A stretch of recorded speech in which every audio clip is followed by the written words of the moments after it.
Hello everyone. I know it's been a while since I posted on YouTube, but here I am with yet another episode for the Back to School series. And guess what? Today I'll be talking about why is English really important in today's era where creator economy is at its peak. You look at the numerous wonderful creators out there. I don't have enough adjectives that could do justice to the amazing work some of them are doing. And with that, we head back to our conversation with our beloved English teacher from Seth Anandram Jaipuria School, Mrs. Nalini Paul, and we'll talk about the importance of having English as a language and English literature as a subject in schools where kids are influenced by the creators of today. First of all, thank you so much for agreeing to do this. It's a pleasure to be with you because I've seen you grow in the institution and then grown up to a very beautiful lady. Thank you. So it's a pleasure to be there. Yes. Thank you, ma'am.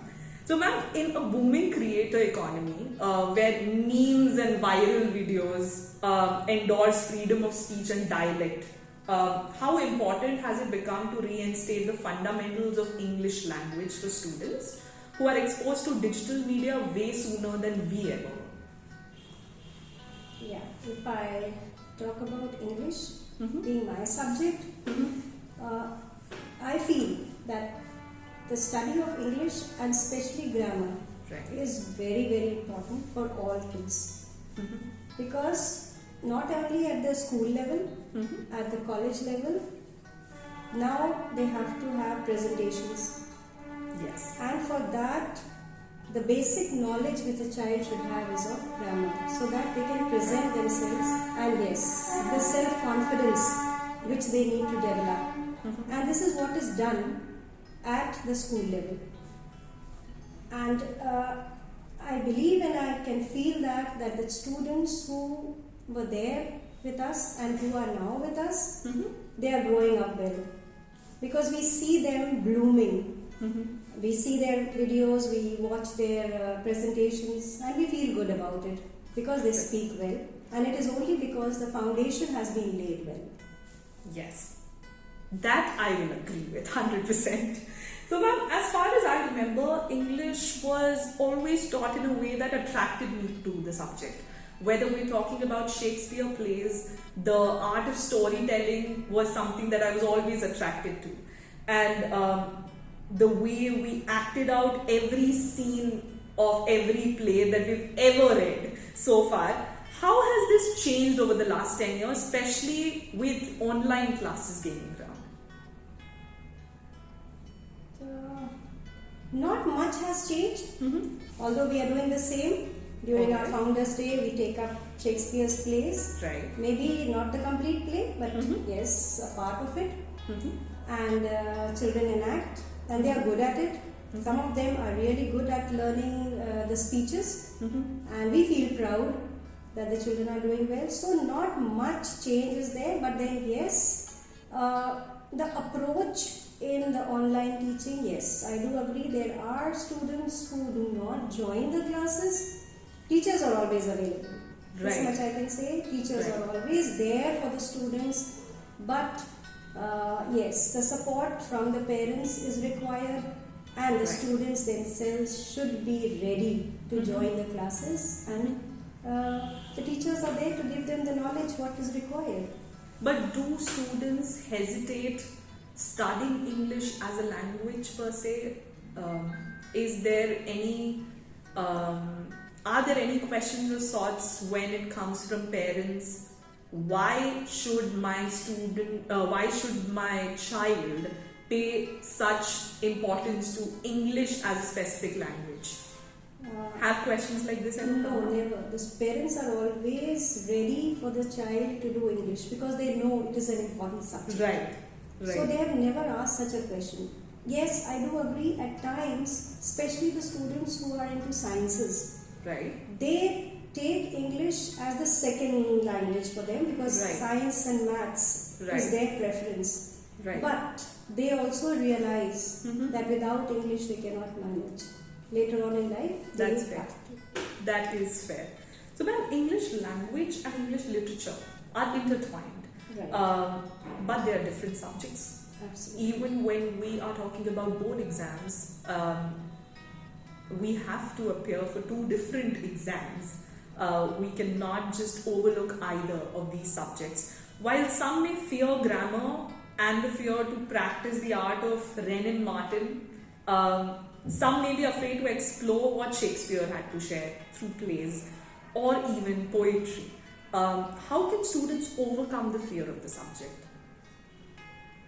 Being with the teacher. If you completely depend upon Google, Right.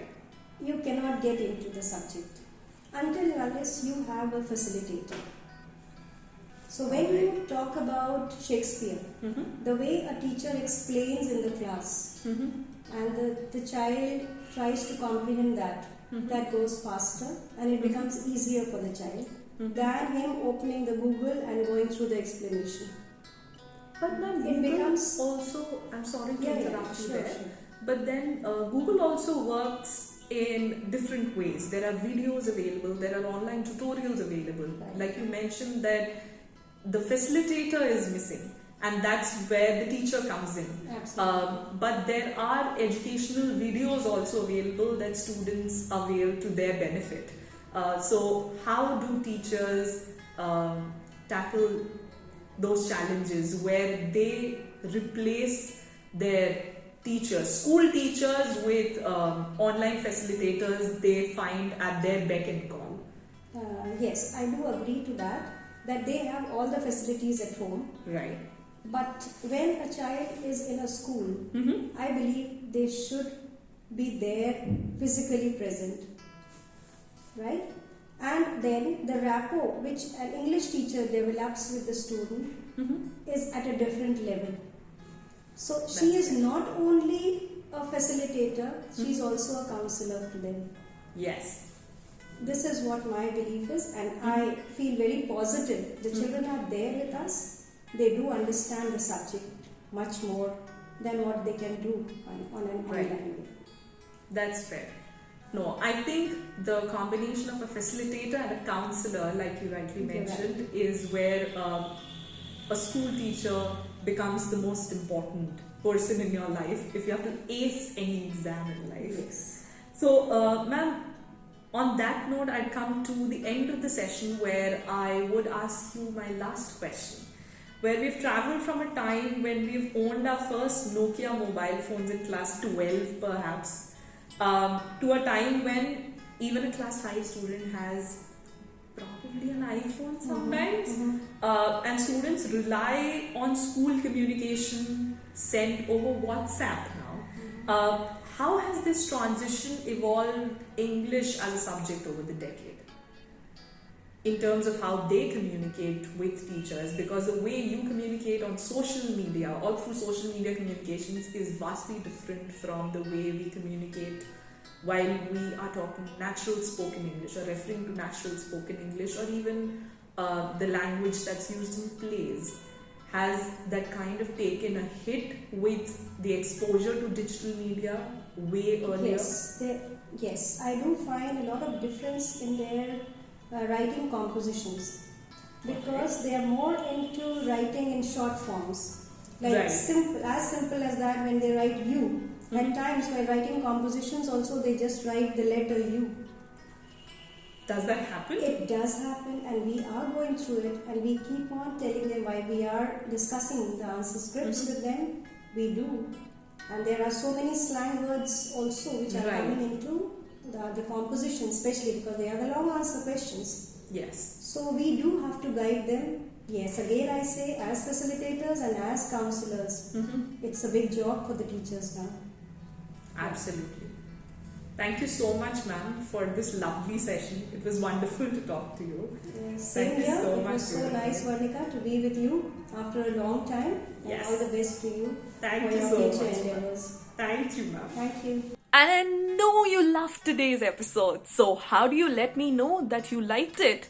like, share, comment, and don't forget to subscribe. I mean, you've been constantly supporting me and watching these videos. Why haven't you subscribed yet? That's not fair. So do subscribe and let your friends subscribe too. I'll be waiting for that notification to hit my inbox. Until next time.